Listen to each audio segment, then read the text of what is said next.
me put the sound on.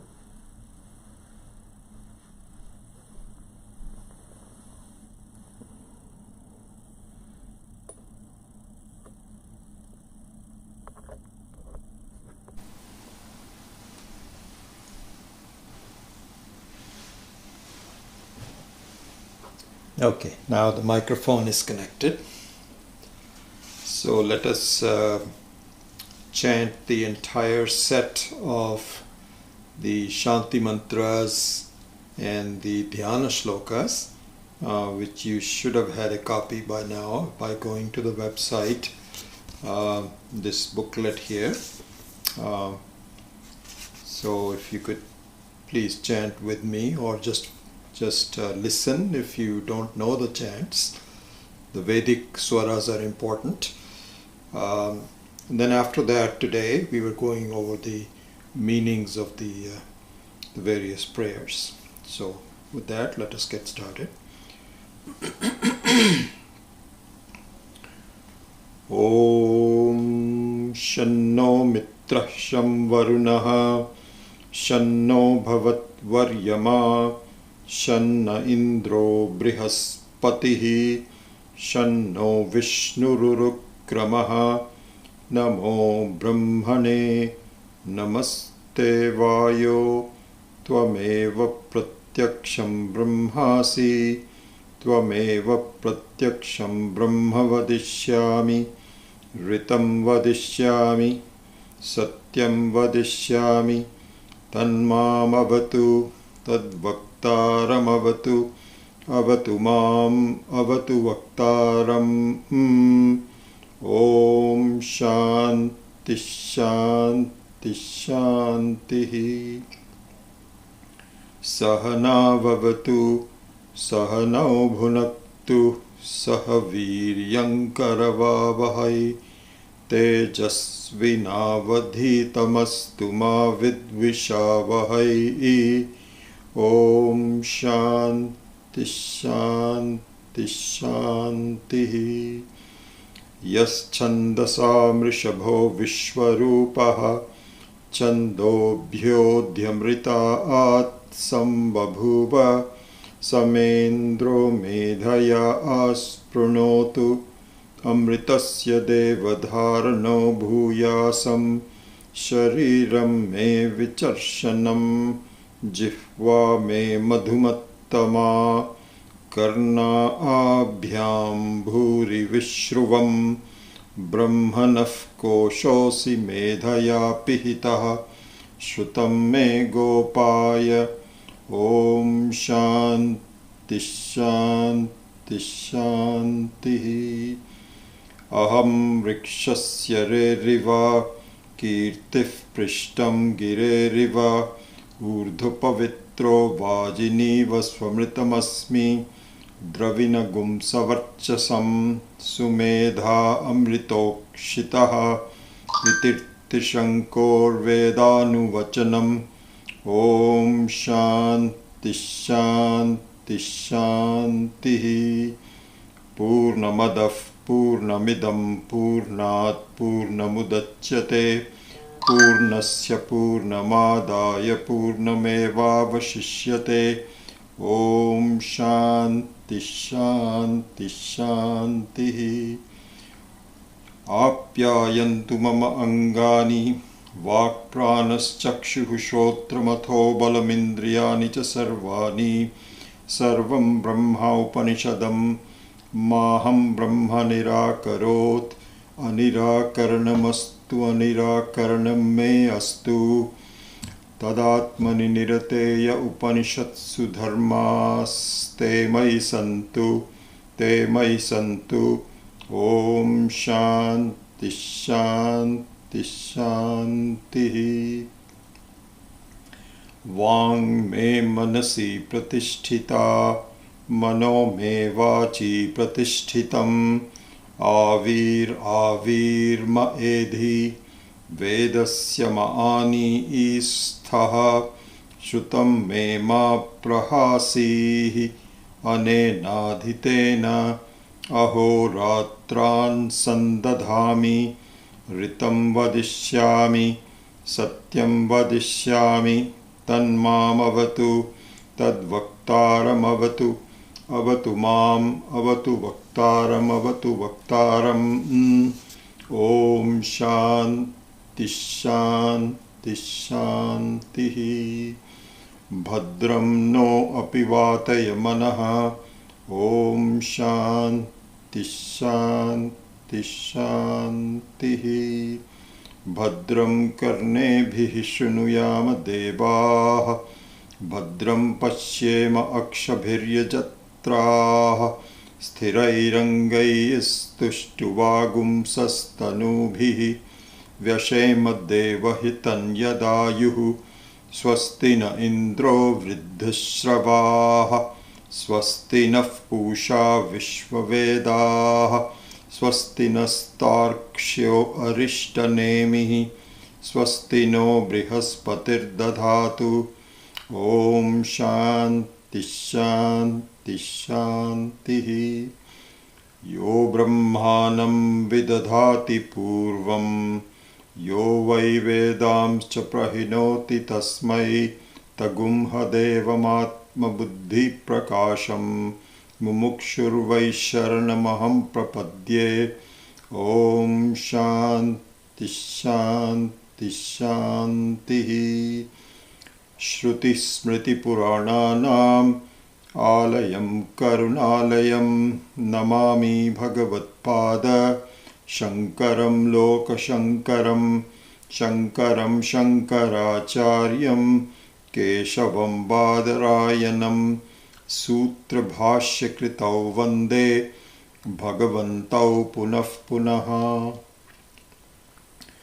नारायणं पद्मभुवं वसिष्ठं शक्तिं च तत्पुत्रपराशरं च व्यासं शुकं गौडपदं महान्तं गोविन्दयोगीन्द्रमथास्य शिष्यं श्रीशङ्कराचार्यमथास्य पद्मपादं च हस्तामलकं च शिष्यं तं तोटकं वार्तिककारमन्यान् अस्मद्गुरून् सन्ततो मानुतोऽस्मि अशुभानि निराचष्टे तनोति शुभसन्ततिं स्मृतिमात्रेण यत्पुंसां ब्रह्म तन्मङ्गलं परम् अतिकल्याणरूपत्वात् नित्यकल्याणसंश्रयात् स्मर्तॄणां वरदात्वाच्च ब्रह्म तन्मङ्गलं विदुः ओङ्कारश्चाथ शब्दश्च द्वावेतौ ब्रह्मणः पुरा कण्ठं भित्त्वा विनिर्यातौ तस्मान्माङ्गलिकावुभौ ॐ अथ विश्वं दर्पणदृश्यमाननगरी तुल्यं निजान्तर्गतं पश्यन् आत्मनि मायया बहिरिवोद्भूतं यथा निद्रया यः साक्षात् कुरुते प्रबोधसमये स्वात्मानमेवाद्वयं तस्मै श्रीगुरुमूर्तये नमः इदं श्रीदक्षिणामूर्तये बीजस्यान्तरिवाङ्कुरो जगदिदं प्राङ्निर्विकल्पं पुनः मायाकल्पितदेशकालकलना वैचित्र्यचित्रीकृतं मायावीव विजृम्भयत्यपि महायोगी वयस्वेच्छया तस्मै श्रीगुरुमूर्तये नमः इदं श्रीदक्षिणामूर्तये यस्यैव स्फुरणं सदात्मकम् असत्कल्पार्थकं भासते साक्षात् तत्त्वमसीति वेदवचसा यो बोधयत्याश्रितान्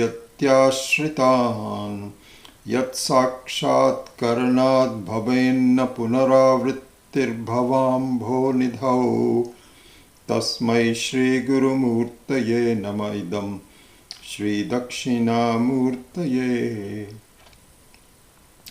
नानाच्छिद्रघटोदरस्थितमहादीपप्रज्वलितं प्रभाभास्वरम् ज्ञानं यस्य तु चक्षुरादिकर्णद्वारा बहिस्पन्दते जानामीति तमेव भान्तमनुभात्येतत्समस्तं जगत् तस्मै श्रीगुरुमूर्तये नम इदं श्रीदक्षिणामूर्तये देहं प्राणमपीन्द्रियानपि चलां बुद्धिं च शून्यं विदुः स्त्रीबालान्दजडोपमास्त्वहमिति भ्रान्ताभृशं वादिनः मायाशक्तिविलासकल्पितमहाव्यामोहसंहारिणे तस्मै श्रीगुरुमूर्तये नम इदं श्रीदक्षिणामूर्तये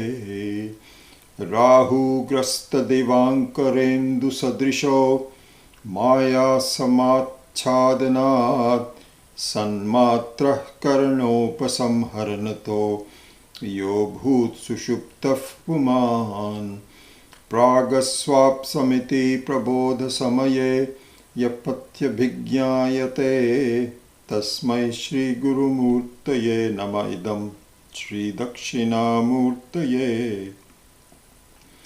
बाल्यादिषु अपि जाग्रदादिषु तथा सर्वास्वस्थास्वपि व्यावृत्तास्वनुवर्तमानमहमित्यन्तःस्फुरन्तं सदा स्वात्मानं प्रकटीकरोति भजतां यो मुद्रया भद्रया तस्मै श्रीगुरुमूर्तये नम इदं श्रीदक्षिणामूर्तये विश्वं पश्यति कार्यकारणतया स्वस्वामिसम्बन्धतः शिष्याचार्यतया तथैव पितृपुत्रात्यात्मना भेदतः स्वप्ने जाग्रति वा य एष पुरुषो मायापरिभ्रामितः तस्मै श्रीगुरुमूर्तये नम इदं श्रीदक्षिणामूर्तये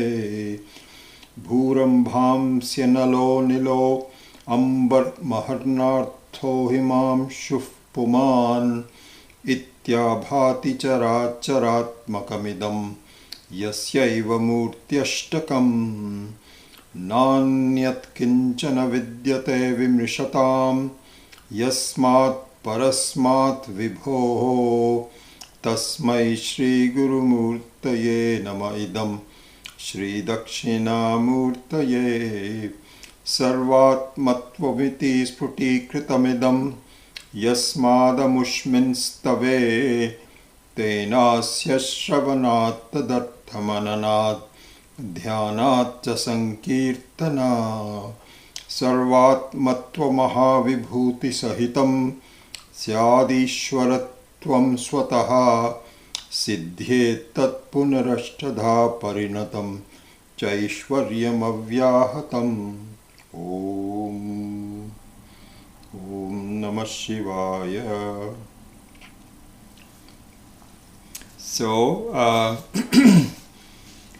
So these chants actually are can be looked upon in 3 sections. So the first 10 chants are what are called the Dasha Shanti mantras, and according to the sampradaya of the Advaita Vedanta, whenever Bhashya is studied, then these 10 Shanti mantras should be chanted. So this is the tradition, this is what we should do when Bhashya is studied. And of course, we are going to be studying Brahma Sutra Bhashya. Really, more than studying the Brahma Sutra, we are going to studying the Bhashya on it, which means through that we understand the very essence of the Brahma Sutra. So, all the more reason that the Shanti Pathas are enunciated before the Bhashya. So, after that, then we switch over from Shanti Mantras to Dhyana Shlokas. And I'll explain the differences perhaps some other time, but the dhyana shlokas, which start with Shruti Smriti Purana now and ends with Santato Manato Asmi, is chanted before the Dakshinamurti Stotram. And then we have the 10 verses of Dakshinamurti Stotram, and at the end of that we do the remaining dhyana shloka Ashubhani, Nirachaste, etc., ending with Om Atha, Om Atha, Om Atha 3 times. So this is the sequence that we are going to follow. But for today, until we start the actual study of the Brahma Sutra, which will happen on the 9th of January, because next week, because of the Christmas holidays, we traditionally do not have a class. So on the 26th, we will not have a class. And then on the 2nd of January, as my practice has been for the last 20 years or so, I think, we will have a combined New Year session for all the classes, and I will inform you about it. It will be, I think, at 9 o'clock the Pacific Standard Time instead of 8, and will last about an hour and a half, and we will do just a general prayer for the year with some, perhaps hopefully some meditation and a small discourse as well. So that will be on the 2nd of January. And then we will resume our Brahma Sutra classes on the 9th of January. And this is when we will start to study it proper. So hopefully in the time remaining today, I should be able to finish the meanings of the Shanti mantras and the Dhyana shlokas. The meanings of the Dakshinamurti Stotram we will do in segments later. Each shloka will be taken, each of the stotram rather, will be taken separately, and we will go over the meanings of that and perhaps accompany that with a meditation on the meaning of each of the stotram. So that we will do later on, so I won't go through the meanings today. So today we are just going to limit ourselves to hopefully finishing the Shanti mantras and also the Dhyana shlokas. So last week we had actually gone over the meanings of the conceptual meaning. The conceptual meaning, meaning that not a word by word meaning, but just exactly what the prayer is supposed to mean. This was given by Swami Paramarthananda, and he has given it, and so I followed that. I should tell you that these 10 Shanti mantras have been given by Swami Maheshananji in the form of this booklet. It's the 75-page booklet. A small booklet, but very densely done with a lot of Sanskrit in it.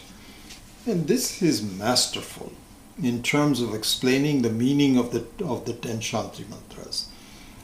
For each word, for each concept, Swami Maheshananji has given several different compatible versions of meanings.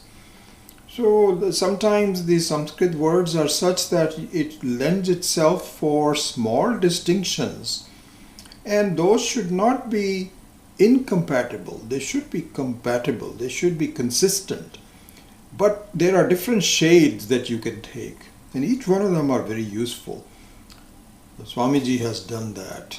It's very densely packed with a lot of hard Sanskritam. In fact, one of our students, Sanjeev Sabharwal, has this book, and we had started studying this in the Mandukya Karika, and so he also started to look into that, and he told me that it's very difficult. He has to go through the dictionary many times, and I totally agree with him.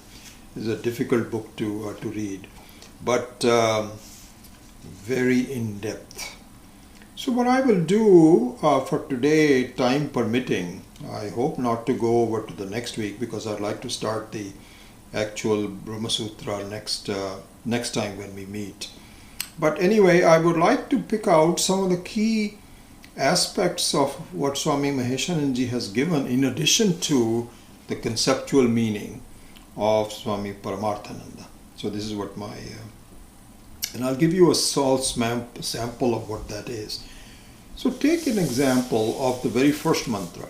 Jis Shanno Mitra Sham Varunaha Shanno Bhavat Varyama Shanna Indro Brihaspatihi. So here Swami Maheshananji has given why are we picking out these devatas, these aspects of Ishvara. So right off the bat, for example, Mitraha. So the word Mitraha, he is analyzed as to who does it really refer to. So two meanings are given. One is Mitraha means a friend. Okay, a friend. So friend meaning, the meaning of the word friend is one who is helping you in positive ways. So that's the obvious meaning of friend. Unfriendly means one who is putting spokes in your direction. A friend means who is with you. He may not be able to lead your life exactly, but he understands and helps you. This is called the meaning of Mitra. So here Swami Maheshananji said that the word Mitra in this context means one of two things. One is Ishvara himself. So Ishvara in the form of Brahman, who is as the Antaryami of the Jiva, helping you make the right decisions. So here the Gayatri mantra, that may you please guide me with dhiyaha, my own thinking. Please make sure that I am leading the right way. And so the Antaryami helps you to lead your life from darkness from asatoma sadgamaya. So in the right direction. So this is the Ishvara as the Antaryami is one meaning of the word Mitra. Always with you. Always with you. And this is something, I'm going into some details and I cannot help it because all these ideas come back to me. So it's very possible we may not be able to finish this today itself and we have to go to the next class. But let me just go through at least some of it. If I go through a complete detail, it'll probably take me, 7 classes to do this, probably 10 classes to go through this whole thing. This may not the right occasion for it. But here Swami Dayanandji had said, listen, it's very interesting if you look at who is your friend, just in the context of the word Mitra, who is your best friend in life? And it could be anyone. It could be anyone. If you really come down to it, the best friend in our life is our mother. Mother. More than the father, the mother is the best friend. Because the father has some agendas. The way the males are born is that they are very ambitious. And they want their kids to be even better than what they are. They have an agenda. They want my daughter and son to be successful. The mother has no such agenda. The mother says, may you be happy. So the mother is considered to be the best friend. We have all other good friends. This epithet of best friend can be given to anyone. We kind of choose. Now the best friends also change. Sometimes the person is friendly, sometimes some other times he may not be friendly. Mother is always friendly, but the mother is also not always there. Because as you grow up, the mother has given the best possible advice to you, has protected you, has borne you, but now you're on your own and the mother is not there anymore. And so the mother is also not there. There is another person that you don't know who is your best friend, which is Brahman, Ishvara. Always with you. In fact, it is you. How close can you get to yourself? Not a question of with me, but I don't recognize it.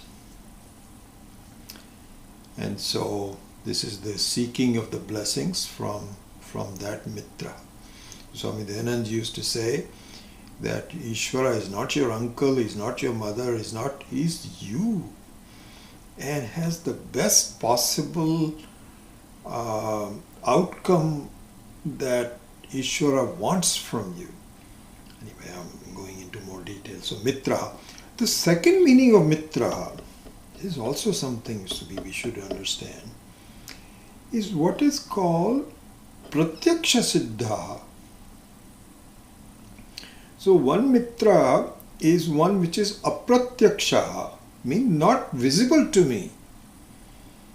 It is there, but I don't see that Mitra, Ishvara, because it looks like it is Paroksha, not Aparoksha. And so this is the meaning of Ishvara as the Antaryami. It is in fact working through you as your conscience, as your friend, but not visible. But there is a visible Ishvara. Do you know who that visible Ishvara is? Surya, the sun devata. He is a Mitra. Visible. And again, we don't understand that the sun devata is my Mitra. We don't understand it. We don't grasp it. But it is there. Pratyaksha. Pratyaksha means that comes up every day. Never misses a day. And when it comes up, it gives you the samagri for living. Light is the most important one. Imagine no light. Oh, how can your life lead? Imagine no heat. Very precisely, the seasons. Swami Dayanand used to say that it is so precise that if the sun was, 1,000 miles a little bit farther away from where you are, you will all freeze. If it was a few thousand miles closer to you, you will all boil. It is so precisely done. And so the Mitra looks upon you the whole day and says, lead your life so that it ends in freedom for yourself. And even if you don't want to do that, it says, fine, here is the light, here is the heat, and all energies in the world are really derived from sun. Sun is the central processing unit, the CPU of the whole computer. And every place there has to be a sun. Very, very deliberate pratyaksha of Ishvara. So the Mitra is both apratyaksha, is it yourself, not as the Antaryami, and also pratyaksha. Sanno Mitra. And I'm clear that this is not going to really allow me to finish. So let me just say one other thing and then I can quickly go over to. So the second one is Varuna. Again, this is all from the details of this booklet by Swami Maheshananji. Varunaha is the is the devata for avarana. Avarana means to hide. So just look at these two things for the time being. Okay, I won't have time to go into Aryama, Indra, Brihaspati, Vishnu, Urukrama, etc. But just look at Mitraha, which is in the form of sun, which is your daytime devata. And Varuna is your nighttime devata. What do you mean by nighttime devata? Because it is the adhisthana for avarana. Avarana means to hide. And here Swami Maheshananji has said that both the negative aspect of hiding and the positive aspect of hiding are included in Varuna. How? Because in a negative way of hiding, even during the day, your reality about yourself is hidden from you. Why? Because your vision and drishti is not you, but things around you. You're not paying attention to yourself. You don't have the ability. You haven't been taught yet. So consequently, you are hiding from yourself and you are just covering yourself. That's the good word to say. You're covering yourself with ichcha and kriya, all the actions, all the desires and so on. You're busy. And so this is a negative aspect of Varuna. And at night time, it is in full force. It is completely hiding all realities from you, including yourself. Everything is gone. The positive aspect of Varuna is that through this hiding, it actually allows you not to dance around oblivious of yourself. You become one with Ishvara. You become one with Brahman. So in the deep sleep state, you are no different from anyone else because your kartritvam, bhoktritvam is all hidden from you. It's all removed from you. And so the Varunaha, He Shan Varunaha means, may you bless me in the positive direction. May I understand that something is being hidden. You see, the meaning of the word hidden means that this Swarupa is there but not visible to me. That's the meaning of the word hiding. The word hiding means that something is there but it's not available for you. Because it's not as though you cannot say there's that something is being hidden which is not there. When you say something is hiding, you also recognize the presence of it. This is the very famous example that we have given in many of the classes. When you say this, you do not see the sun. You see, just look at it. Here's this interesting thing. Varuna is in the form of clouds that hides the sun, isn't it? Now, when you say that there is no sun, it is only possible because of the sun.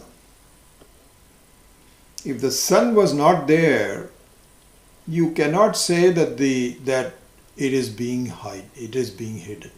So the very fact you say there is no sun means there is sun, isn't it?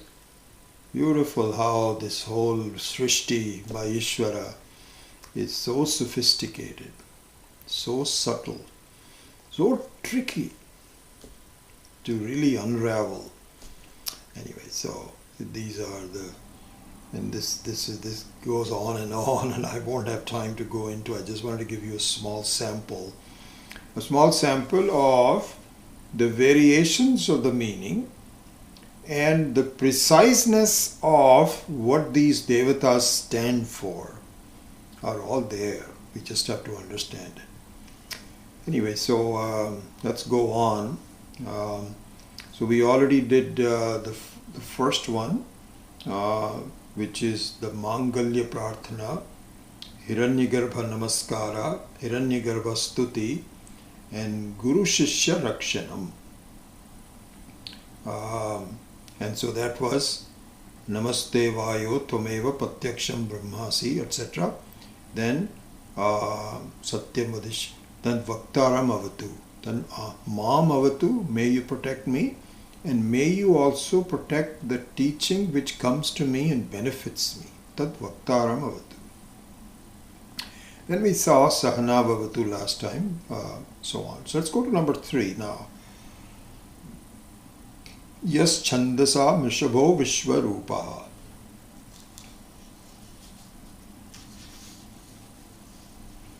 So this one is also from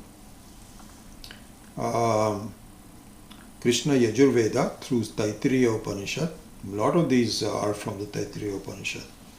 First one, second one, third, all 3 of them are from Taittiriya. Fourth one also, Aham Vrikshasya Reriva. So here, it talks about, so these, by the way, up to Apyayantu Mama Angani, up to the first 5, up to Purnamadav, Purnamidam, etc., are Sadhya Parakam. What is to be known, and may I have Shanti to know this. Then from Apyayantu, etc., and Vang Manasi Pratishtita is for the sadhana, not the sadhya. So one is what is to be known, and the sadhana is how am I going to know this very well? What qualifications do I need? As we have studied all of that. Anyway, that is just also some. There is a sequence to this. It's not just arbitrary in Dashamantra. So here, this third one is also for developing the Medha Shakti. Medha Shakti. So, Medhaya Spronotu. So, Medha means the ability to grasp and to remember. Because not being able to remember is just as harmful as not knowing it to begin with. And so I can pause here. I'm tempted to really bring in all of the ideas that are behind all this. So it's very maybe unrealistic for me to just quickly go through the meanings and not do that. I'm reminded of a beautiful passage from Panchadashi, where Swami Vidyaranya says, and Swami Maheswaranji has explained this so well, he says that at one time when you do not have clarity about Atma, Anatma, the Viveka, Vairagya and so on, there is now a question of learning, of being aware of what are the distinctions, what is the subtlety, all of that. This is the whole Shravanam. There comes a point where in terms of your sadhana, and Swami Paramarthananda also has talked about this very well. So there is a sadhana for learning.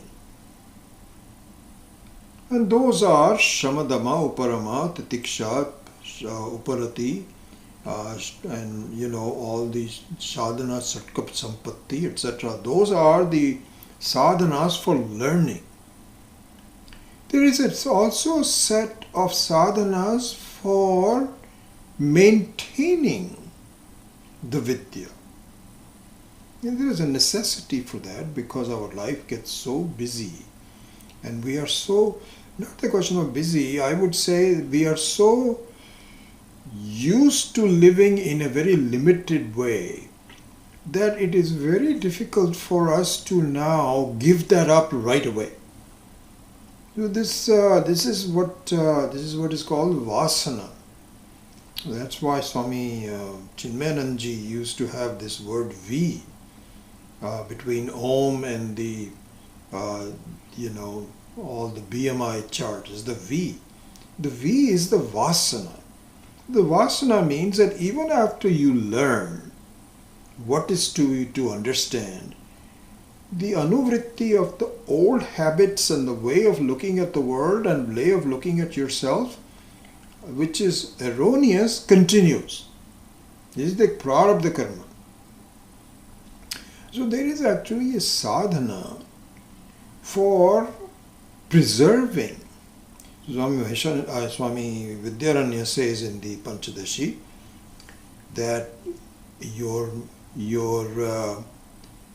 main emphasis after you have gained the Shravanam is not to remember but not to forget.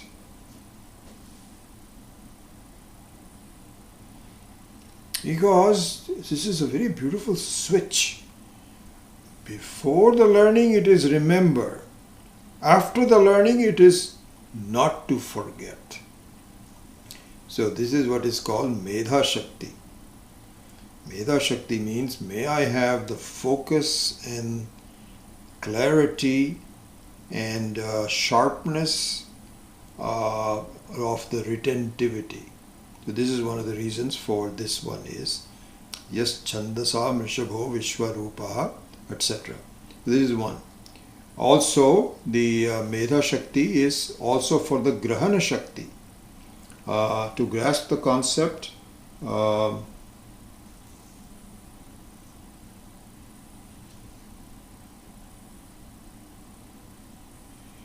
so Grahana Shakti means that the subtlety of the concepts have to be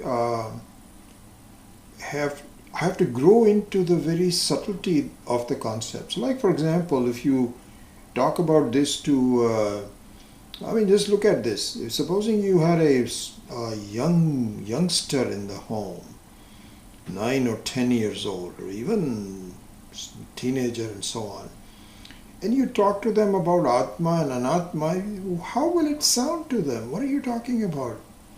Tell me about some specific, I can play games on the things or some language and I can remember things and so on, but this is not ununderstandable. This is exactly what our situation is, that for the samsari, the understanding of the subtlety of this is lost. And so my prayer to Ishvara is to make my mind more subtle in understanding.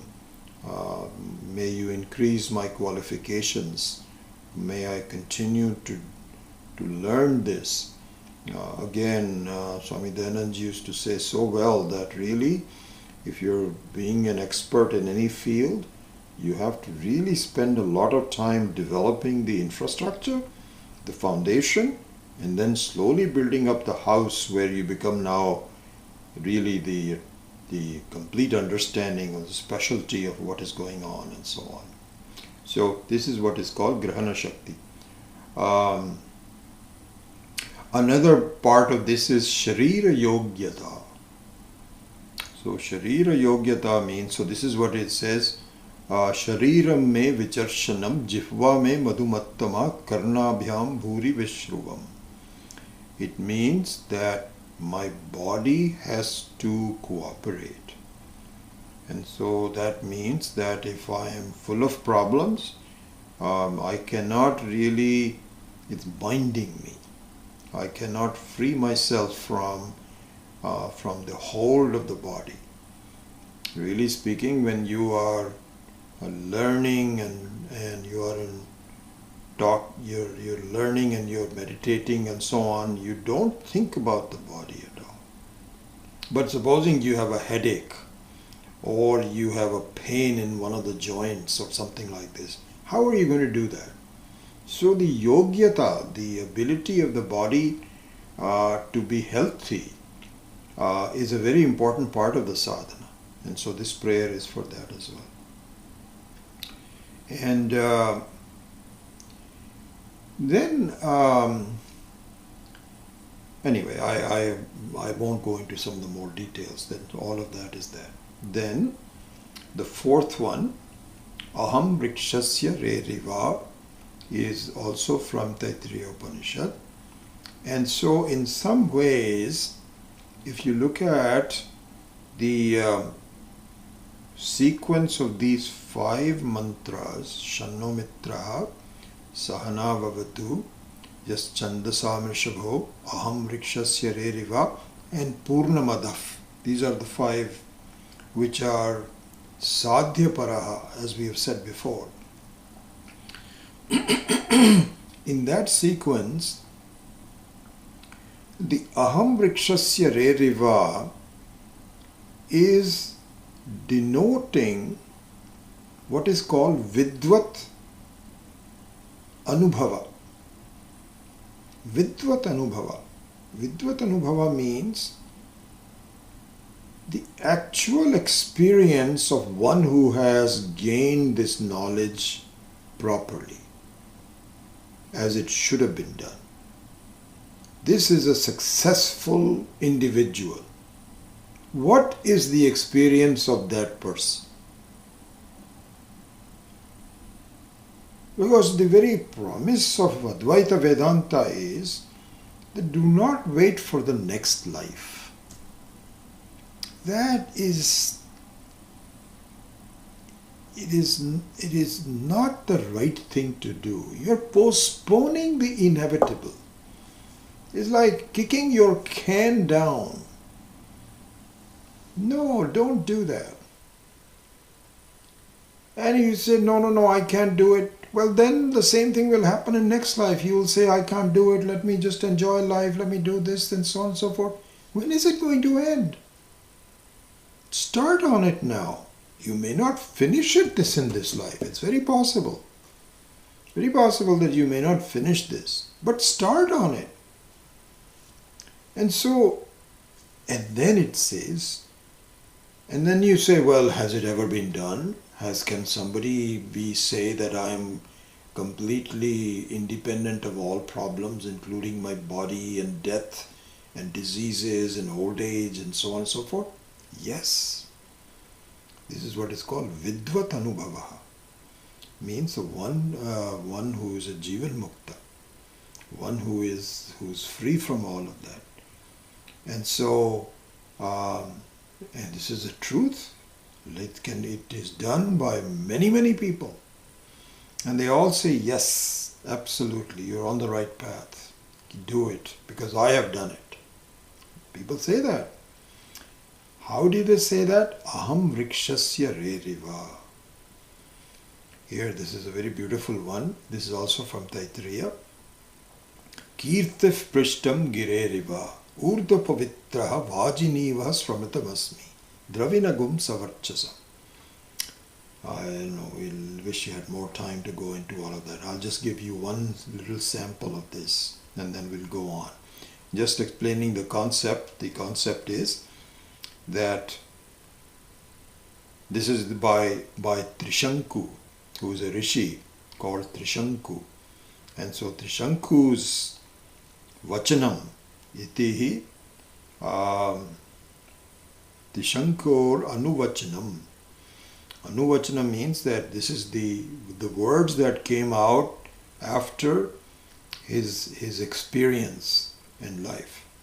And that experience, he says, Aham Vrikshasya Reriva. So in the Bhagavad Gita also, in the 15th chapter, the samsara is likened to a tree. Vriksha. Vriksha. So the word vriksha means one which is subject to being cut. It's funny that we are talking about that because, pardon me, just in the last couple of weeks or so, we found out behind a bush in our house, in this hillside home that we have, there were about 7 or 8 oak trees that had been growing up in the last 15 years that I was not aware of, until one of the neighbors told me about it. And so this was alarming, because I have about, I don't know, maybe a dozen oak trees on my property. I know how big they can become. And so I said, oh my gosh, I don't want these at that place where it is impinging on the fence between us. So I had somebody come in and cut these trees, and now they're gone. It's very sad to see the trees being cut. But that is what the tree can be done. The tree can always be cut. They're gone.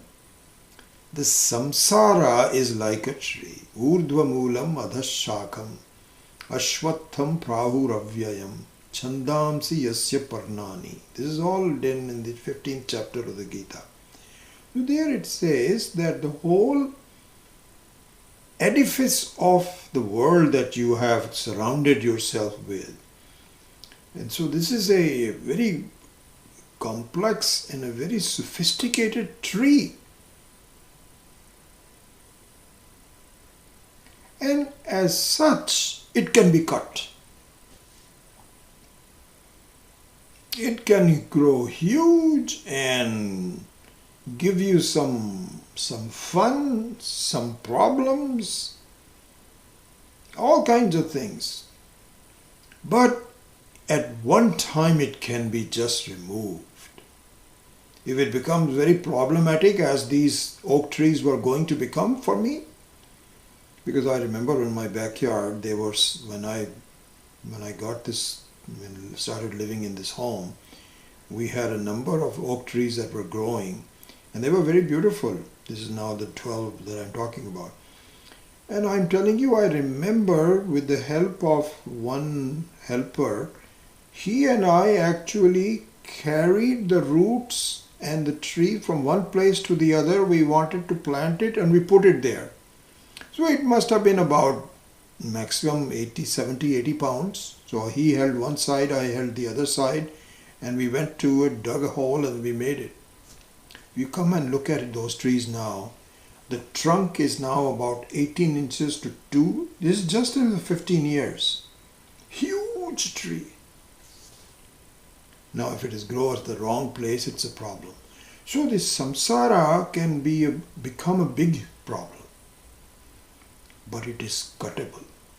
So here, Trishanku says, Aham rikshasya reriva. I have cut this tree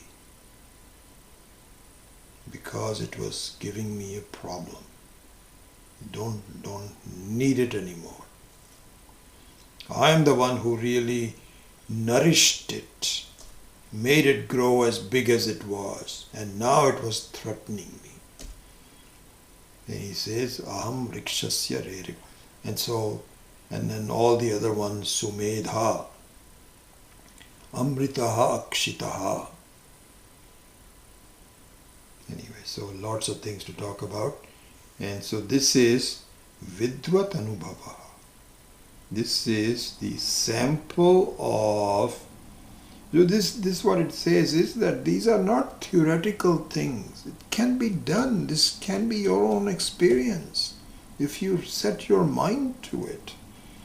And this is the actual experience of people who says, yes, I am free of samsara. I'm not a samsari. I'm a brahmagyani. So this one is to denote that. Then we come to the fifth ones. Purnamadav Purnamidam Purnat. So this is from the Brihadaranyaka Upanishad, from Vajrayeya Shakha, and points to the final result. It just enumerates the final result. What is the final result? Jiveshwara Aikyam. It is the identity between the Jiva and Ishvara, which is what was given by the Vidvat Anubhava. You see, so there he says, Kirtif Prishtam Gireriva, if I can go back to it. So the Kirti means that my fame, my ability to proclaim who I am. It is not the Jiva's Kirti. You see, this is the thing. Not Jiva's Kirti. No Jiva, no human being or any being can have this kind of a Kirti. Sumedhaha Dravinagum Savarchasam. It's a very interesting thing, this word Dravinam. I'm sorry I'm going into some details of this. Dravinam means wealth. So just look at the Kirti and the Dravinam and then how it is connected to Purnamadav Purnamidam. When you look at Dravinam, Dravinam means wealth. So in the commentary on Vidyaranya's Panchadashi, Swami Maheshananji said, look at this. You look at wealth, any wealth, either house, money, cars, health, family, whatever it is, that wealth is not yours. Why isn't it yours? Because one day it will be taken away from you. So the wealth really means a temporary possession, isn't it?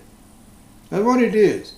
You have been given this, okay, so you paid off the mortgage and now it is my house. My house. That's my wealth. How long is it going to be your house? I have no idea. Either you will be gone or the house will be gone, and it's not really a permanent wealth. But in the case of Atma Vidya, Dravinagum Savarchasam, this is the true wealth. What do you mean by the true wealth? A true wealth is one which is never possible to be taken away from you. It is you. It is not only yours, it is you. That is your Swarupa. No one can take it away from your Swarupa. Now, you didn't know what your Swarupa was. That's a different thing. But once you know, it's yours. That is the Kirti. Prishtam Gireriva. It is the highest form of Kirti. Is Dravinam. And that comes from not the Jiva but the Ishvara. That the Ishvara's Kirti becomes your Kirti. Because you have now become one with Ishvara. You have given up your false identity as a Jiva. That is what is done by Purnamadav Purnamidam. So Purnamadaha is the... it can be done in one of two ways. Again, there's multiple ways of looking at Adaha Purnamidam. So one example is, Adaha means Paroksha Vastu. Paroksha Vastu, one which is unknown. Because right now, the Brahman and Ishvara are not very clear to me as to where they are. I'm trying to find it, trying to learn about it, but right now I don't see Ishvara. So this is Adaha. Purnamidam. Idam means this is who I am. This is me. So the aparoksha person and the paroksha person, the identity of them is not very clear to me. So this is one aspect of it. But with this verse, the final result is Purnamadaha Purnamidam Purnat Purnamudachyat. They are one in the same. Another interpretation of Purnamadaha Purnamidam is Purnamadaha is Nirvikaraha, is Nirguna Brahman, and Purnamidam is Saguna Brahman, Savikaraha. It is just like you can say that the water in the ocean is Nirvikaraha and the waves of the ocean is Savikaraha. So if you look at the dancing of the waves in the ocean, this is with with vikara, with all the changes, and yet the water never changes. Can you say that the ocean and the water are two different things? No. You look at it one way and it is the dancing ocean. All kinds of big waves that can topple big ships even. It has so much going on in there. It takes, it keeps life in it. It's very deep at times. Ships can go in, and then it is nothing but just water alone. And so both are really one and the same. One is without qualities, one is with qualities. One is nirvikaraha, the other one is savikaraha. And you take the qualities away from it, anything, you think something is missing? Nothing is missing. It is the same water. And if you see the water, can you say that it doesn't have the qualities? No. It has the ability to dance if it wants to. And so one without any action and one with the action are all the same. One with limitations, one without limitations is all the same. It's just the way of looking at it. Once I understand this identity, I'm done. Purnamadav Purnamidam Purnat Purnamudachyate Purnasya Purnamadaya. Adaya. So this is this word adaya is an interesting one. I made a note of that yesterday.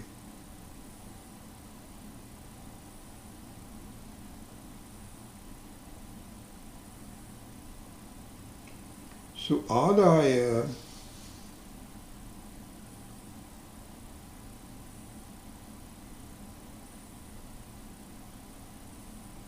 no, I don't see the reference for it. I think this comes in.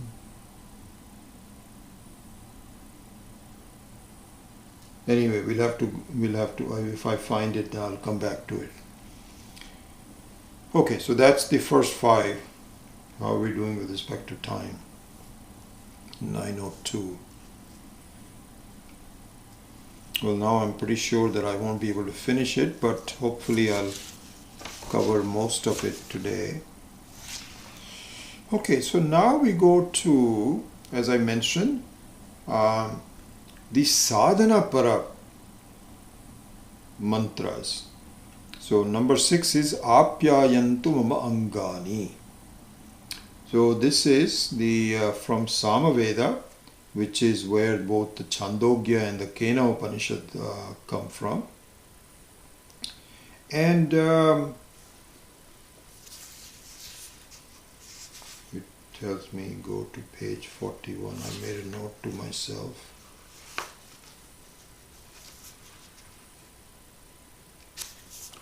Just 1 second.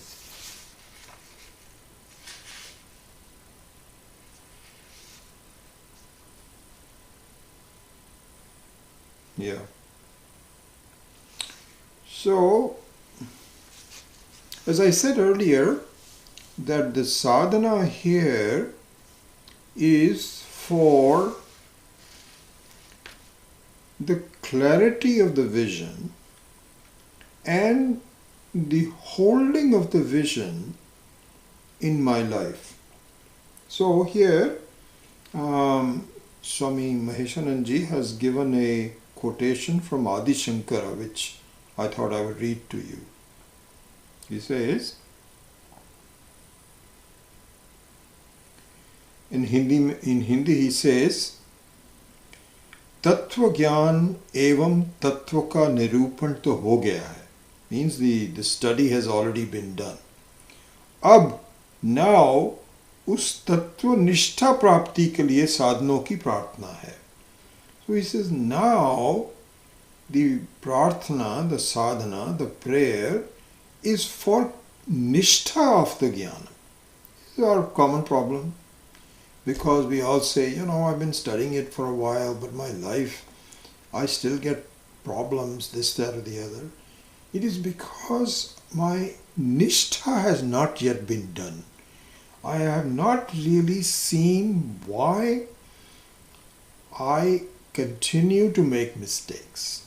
This is what the sadhana is for. So here Adi Shankara says, ज्ञानमात्रे यद्यपि सर्व आश्रमीनाम अधिकारः तथापि संन्यास निष्ठा एव ब्रह्म विद्या मोक्ष साधनम.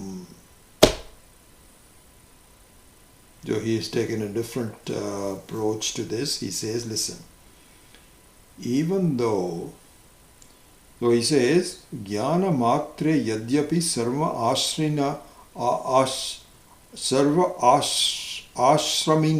ashraminam. So as you know, there are 4 ashramas in life. You know, so you have brahmacharya, then you have grihastha, then you have vanaprastha, and then you have sannyasa. So those 4 are a total initial life for learning, not earning money. Nowadays you find these guys are 20 years old. They said 25, up to 25. But nowadays you have people who have become billionaires by the time they turn 21. They have really done this, you have done that, all kinds of things. And so, anyway, the first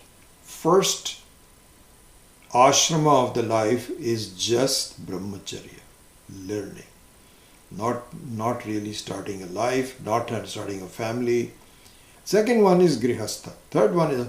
So here he says that, Adi Shankara says that the adhikaraha, all 4 ashramas have adhikara for understanding, for knowing.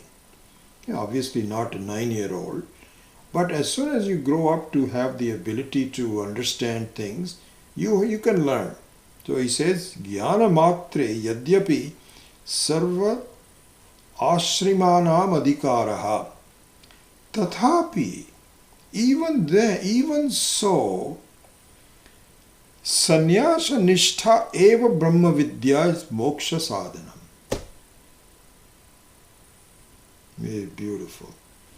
So he says the moksha sadhanam, if you want success in life, you know what it is you have to do? Sannyasa. So that sannyasa can be done formally, or it can be done informally with some difficulty. Formally means what? Formally means, if you look at these, there's not too many people like that, but you become, first of all, you become a swami. Means that you sever all relationship with your family, friends, and so on. You're a new person. And then you now work on not just nyasa, but samyak nyasa, sannyasa. Means that you really become oblivious to the whole of samsara. You're happy within yourself. That's what a sannyasa is. And so unless you have vairagyam, there is no jnana nishtha. This is the key. Without vairagyam, you cannot say, I want the successful aspects of life and I also want Brahma Vidya. They are incompatible. They are going in 2 different directions. It is either black or white. You cannot mix them. It becomes grey. So if you want really moksha, you have to either formally enter sannyasa or through karma yoga and through an active life, you develop sannyasa without really entering formally the ashrama of sannyasa. This is what needs to be done. And so, so really vairagya. And this is how you measure your life. You measure your life. Am I still captive to silly things? Do they bother me? Do I need to have my life be full of Small desires and results, small desires and results, small desires and results. This is what happened. Once I got tired of it and I developed an appreciation for the ananda that is very nature of myself, just it won't open up its door very quickly. You cannot suddenly one day say, oh, I am ananda, I don't need anything. Not going to happen. So it has to be done very slowly, but you have to do it, and that is to develop a sannyasa towards trivial things in life. This is what has to be done. So with that, it says sadhana. So this is all the sadhanas, the prayer for, may you equip me for jnana nishtha. And so you can just say that. Perhaps this would be the last one. I don't know. We'll have to see the time. So, so first of all, it says, like the other one also, the yogyata of the sharira. Apyayantu mama angani. May you keep my limbs healthy. Vak pranas chakshuhu shrotram atho balam indriyani cha sarvani. May they become very strong. May I eat well, healthy food, and may I take care of my body. And then once I do that, is it to really, it is just for enjoyment of the worldly pleasures? No. Allow me to develop a sense of sannyasa. So Sarvam Brahma Upanishadam. Really I should see that really there is a Brahman in everything. As Satyam Jnanam Anantam, as the very Adhisthana of the whole world, Adhisthana of myself, Adhisthana of the world, may I see that very well.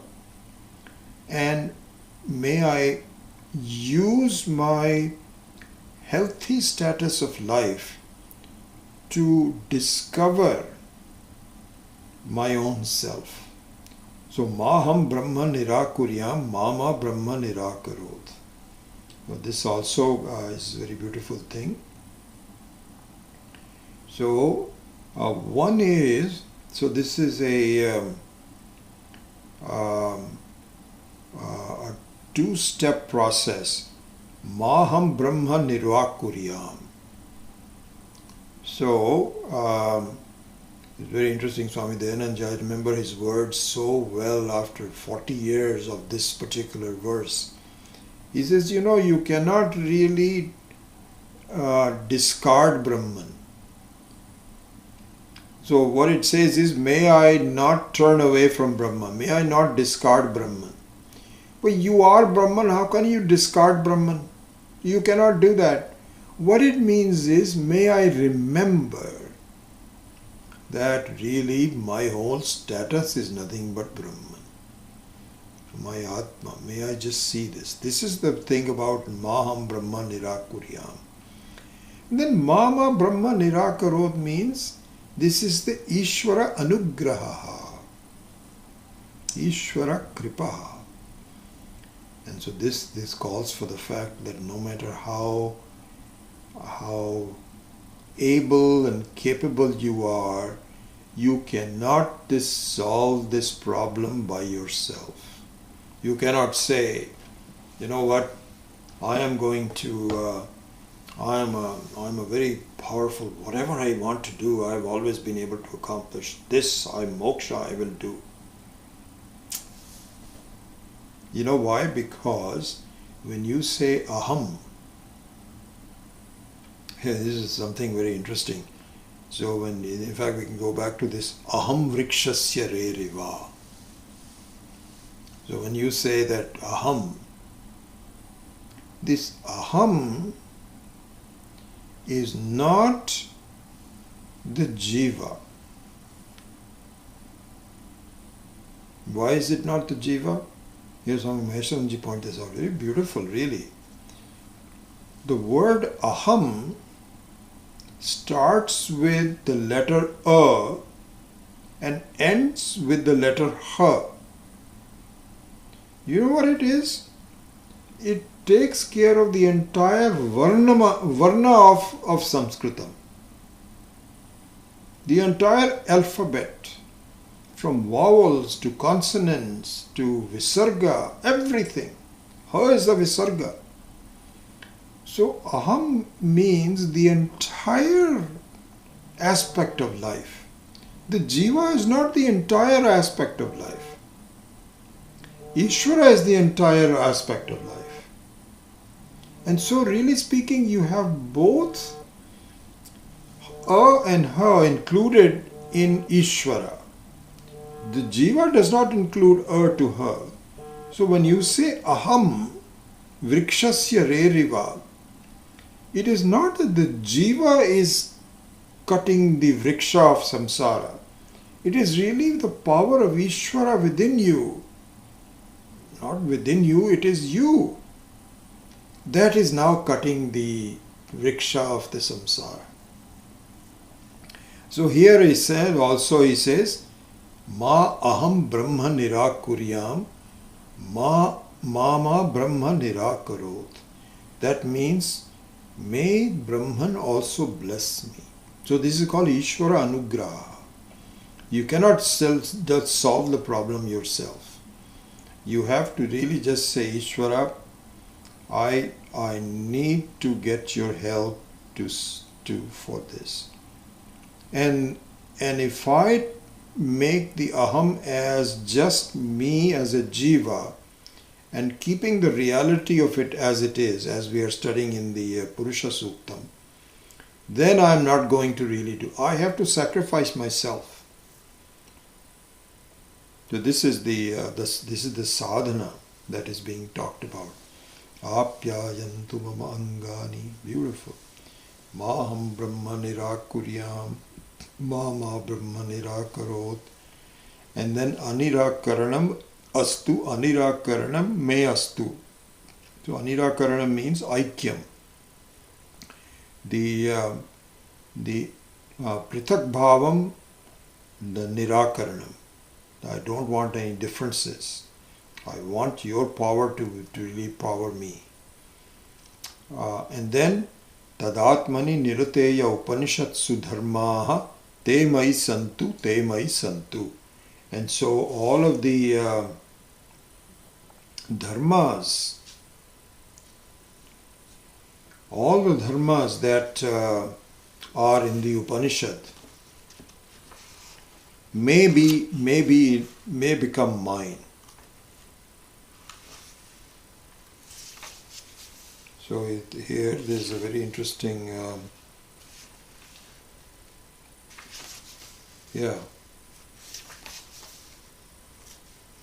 So we look at what are the dharmas in the Upanishad that I want.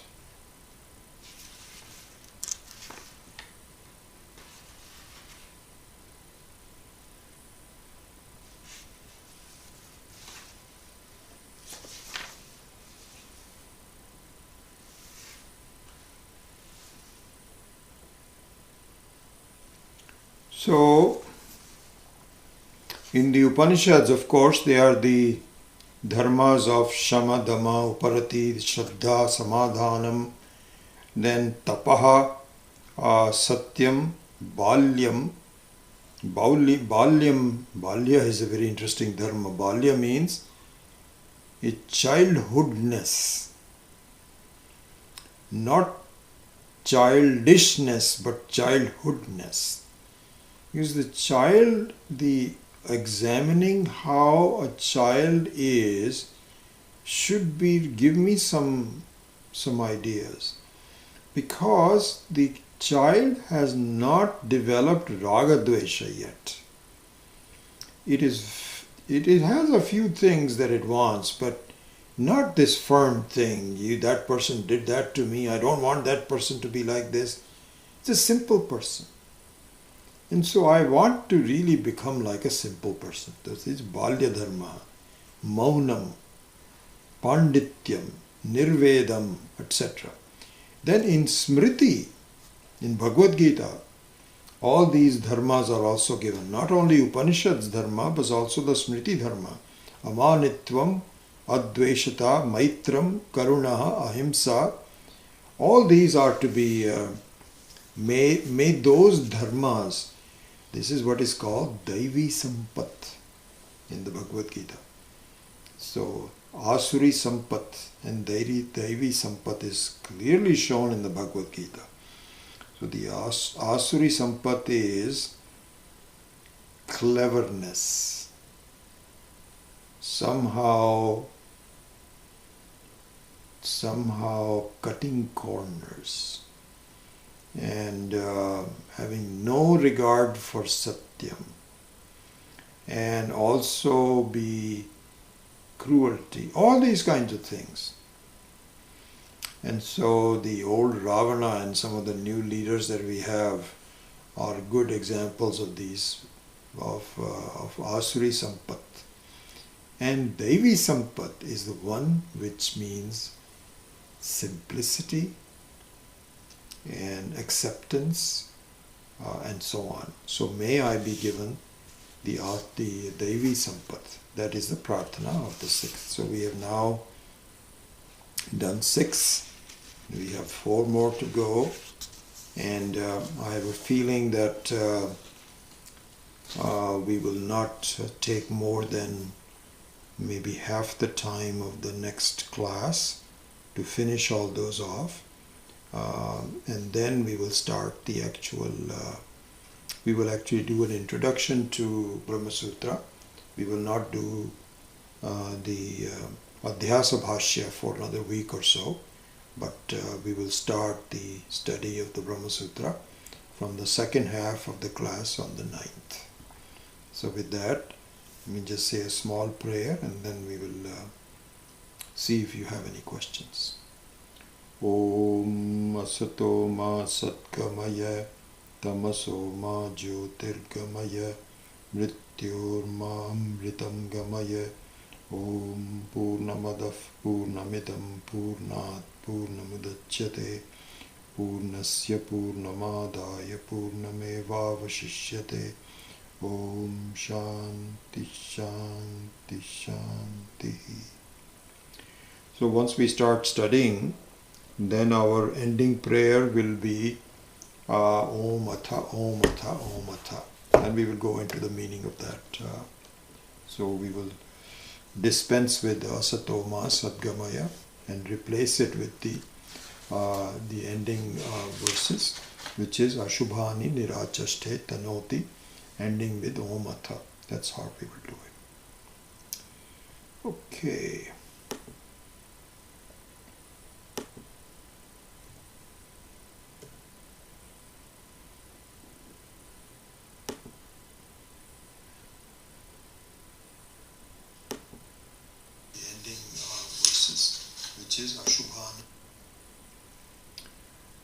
All right.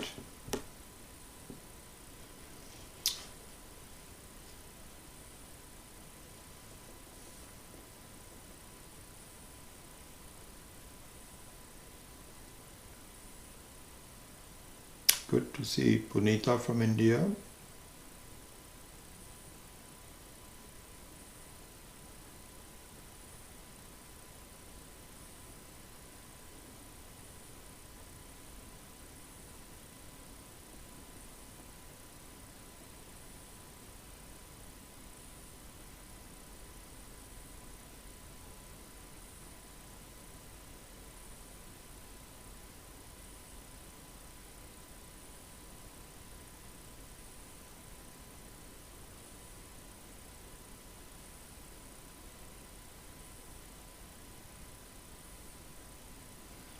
Larry, hopefully you got the sound working. I think I'm okay from this end.